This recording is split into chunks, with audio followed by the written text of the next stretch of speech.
नमस्कार. आनंदगाथा या यूट्यूब चॅनलमध्ये सर्वांचे स्वागत. उन्हाळा म्हटला की सर्वत्र रखरखीत ऊन आणि जीवाची लाहीलाही करणारी उष्णता.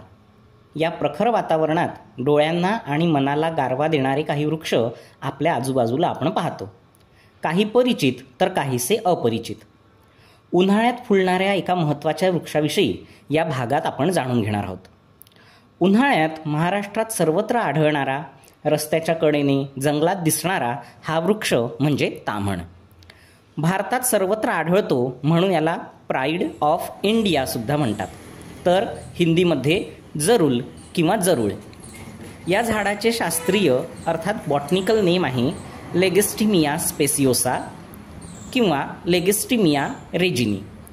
यातील लेगेस्टिमिया हे नाव स्वीडिश बॉटनिस्ट मॅग्लॅक स्ट्रोम याच्या स्मरणार्थ आहे, तर स्पेसियोसा म्हणजे अतिशय सुंदर आणि रेजिनी म्हणजे राणीचा. साधारणपणे वसंत ऋतूची चाहूल लागताच या वृक्षाला नवीन पालवी फुटतात आणि त्याचबरोबर फुलांचा बहर सुरू होतो. फुले शांत, शीतल, फिकट जांभळ्या रंगाची 6 ते 7 पाकळ्यांची असतात. 25 ते 30 सेंटीमीटर लांबीची फुलोरे फांदीच्या टोकाकडे येतात. फुले खालून वर टोकाकडे उमलताना अतिशय देखणी दिसतात.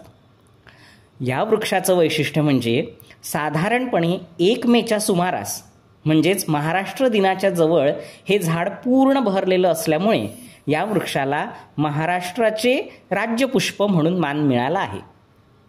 तर अशा या राजपुष्पाला व देशी वृक्षाला सर्वांनी पाहताना आनंद लुटा. धन्यवाद. अशाच नवनवीन माहिती करता चॅनलला शेअर, लाईक आणि सबस्क्राईब करा. धन्यवाद.